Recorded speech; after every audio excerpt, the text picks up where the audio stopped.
Well, thank you very much, everybody. This is a great honor. We're on the 2-yard line, not the 5-yard line. 2 days ago, we were at the 5, now we're at the 2. But we have to turn out and vote tomorrow. We're going to vote, vote, vote. But we're right there, and then we're going to do something, a term you've never heard of, make America great again. That's what we're going to do. So hello to Pennsylvania, a very special place. I went to school here, as you know. I spent a lot of time here, have a lot of friends here, and I'm thrilled to be back in this beautiful Commonwealth with thousands of proud, hardworking American patriots. Great people. Great people. You built this country, I have to tell you, you built this country. You're going to save this country, too. You're going to save it. Because, you know, if we win Pennsylvania, not me, if we win Pennsylvania, we win the whole ball of wax. It's over. It's over. So I'd like to begin by asking you a very, very easy, simple question. Are you better off now than you were 4 years ago? With your vote tomorrow, I will end inflation. I will stop the invasion of criminals coming into our country. And I will bring back the American dream. You're going to have the American dream back. What a shame what they've done to our country. They have destroyed our country, but we're going to get it back and fast. We're a nation in decline, but that will not be long, believe me.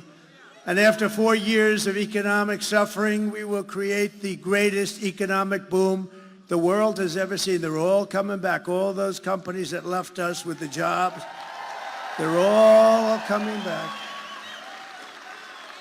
Think of this, though. We're just 1 day away. Oh, we've been waiting for this. I've been waiting 4 years for this. And so have you. And so have you. We've all been waiting 4 years. 1 day, you gotta show up. I don't want any money. I don't want anything. Just show up and bring your vote. And if you have somebody else that got a little lazy, bring that person too. Say, Jim, you gotta get off the damn couch. Come on. We gotta make America great again, Jim. We're just 1 day away from what will be the most important political event in the history of our country. But you have to get out. We have to vote. Just show up and vote. I'd love to, really, what we should do is swamp them. Just swamp them tomorrow. You know, we have a massive lead. I don't even like telling you that, to be honest with you. We have a massive lead. First time ever, a Republican was leading by a lot in early, but it didn't happen. The Republicans would always be way behind. They believe in going on election day, so we're going to let you go on election day, right? But they waited till the end, always. Democrats would always have hundreds of thousands of votes, and then you either catch them or you don't. You never know what's going to happen. But Republicans have never been in the lead, and not like this. It's a big number. So we have to just get at, you know, the ball is in our hand. We're at the 2-yard line, maybe the 1-yard line, but it's in our hand, and we put it over that. It'll be the biggest event maybe in the history of our country. And let me tell you, it will be also something much more important than that. It's going to save our country, because our country is in trouble. But that's all you need to know. And another thing you want to know is Kamala broke it, and I will fix it, and fast.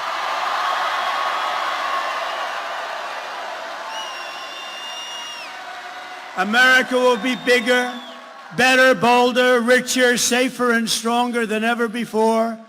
This election is a choice between whether we will have 4 more years of gross incompetence and failure. That's what it was, 4 years of gross. Nothing good happened. What good happened? They cheated in their numbers. You saw last week they cheated on all their economic. We're in like a depression territory. I'll give you a little advance notice, 12,000 jobs. When did you hear that? That's like for Walmart. That's not for us. That's not for a country. It's 250, 300, 400, 100, 12,000. We lost hundreds of thousands of manufacturing jobs over the last month. Think of that. It's going to be that, or whether we will begin the 4 greatest years in the history of our country. We're going to make these unbelievable years, and we're starting from a negative. You know, we're starting from like about 15 yards off the field. We're not starting at the 20. We're starting from 15 yards off the field. And speaking of football, maybe we can get the NFL to drop that ridiculous kickoff set. What the hell are they doing? What is that? I watched the game the other day. I said, what the hell happened? They just kicked off and nobody moved. Oh, well, that's up to them. This will be the golden age of America. Tomorrow, it's a beautiful term, isn't it? I was saying before, I was just proofing and reading and studying and all that stuff, and what a beautiful term, the golden age. We're going to be in the golden age. Won't take long. So tomorrow you have to stand up and tell Kamala that you've had enough. You're not going to take it anymore. You're the most incompetent vice president we've ever had. And Joe Biden was the worst president in the history of our country. Kamala, you're fired. Get the hell out of here. You're fired.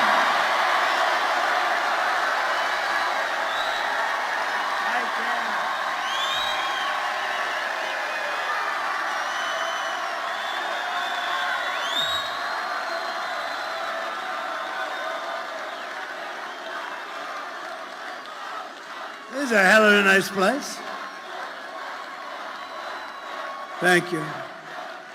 With your vote, we're going to win Pennsylvania, and we're going to defeat Kamala and those radical left, what they're doing to our country. Crazy Nancy Pelosi, what's about her?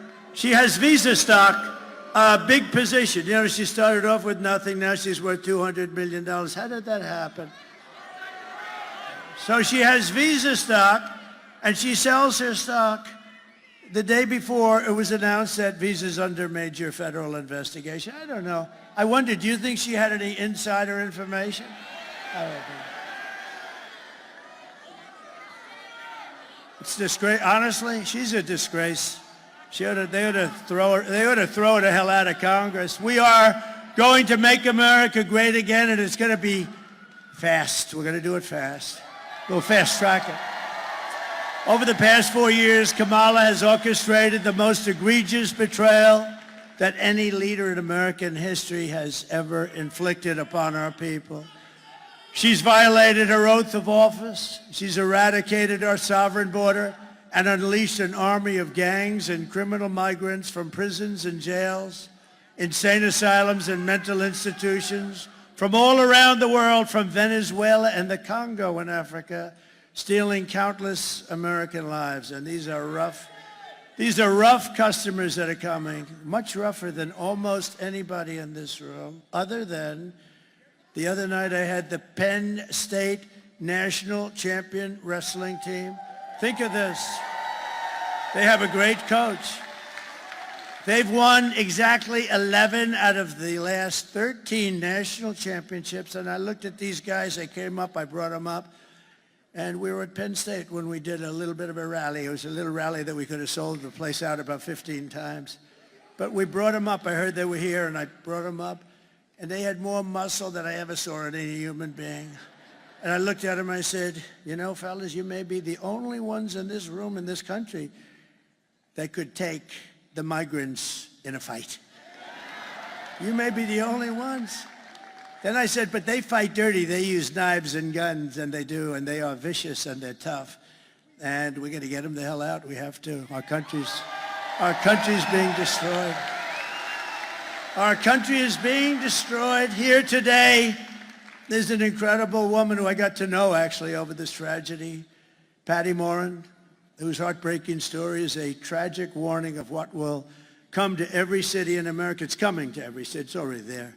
I mean, they won't even talk about it, but it's coming. It's only going to get worse. And by the way, 21 million people she allowed in, open borders. We have no idea who they are, and many of them are bad. If she ever won, I hate to even mention the concept, she's incompetent. If she ever won, she would have open borders the following day after the election, and you wouldn't have 21 million people, which is a record in history. You would have 221 million people coming over the next 4 years.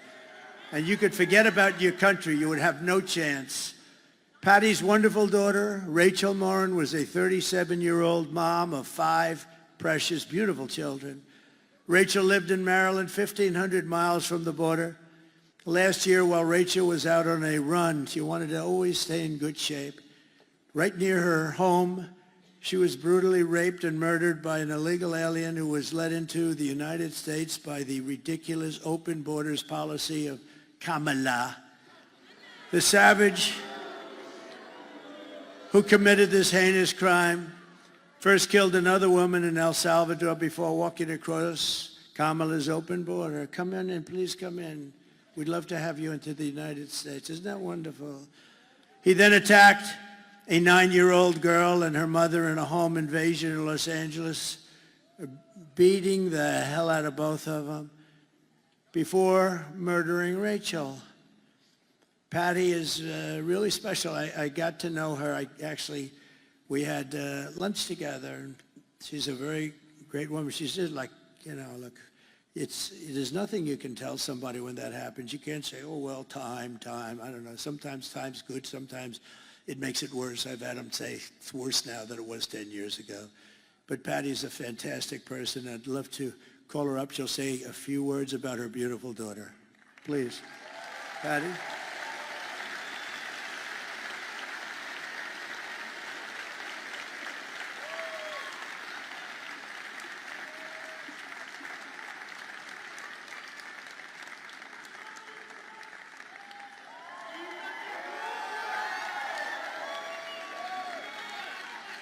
Thank you.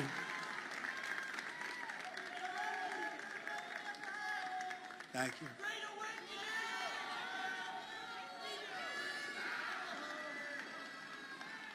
Nice, we be careful.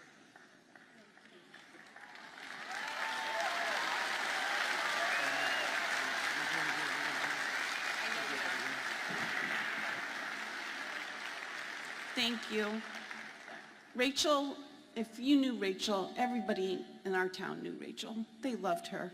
She was a tiny little spitfire. She was like 5 feet, 5'2". She loved her children. She was very dedicated to them. She was a small businesswoman. She worked very hard to support her children. She was physically active. She took very good care of herself. And after she passed away, we did a walk in our town. And we had over 2,000 people come out to the walk. And of the people that came out to the walk, they said to me, I didn't know her personally, but we bought coffee at the same place. And she always said hi, and she always had a smile. I had on the walk people that had immigrated into this country. And one of them that really touched my heart was a tiny little Cuban lady. She had left her country and had come here for safety reasons. She had just had 2 knee replacements, and her daughter knew my daughter, but her daughter had to work that day. So this lady with the 2 little knee replacements walked the trail for her daughter because her daughter was so impressed and so moved by Rachel. And this woman, at the end of the walk, wanted to take a picture with me and offered me $1, because that's what she had in her pocket, to help towards expenses for my daughter. I told her to take the money and take her daughter out to lunch and give her a hug. But family is the most important thing that we have.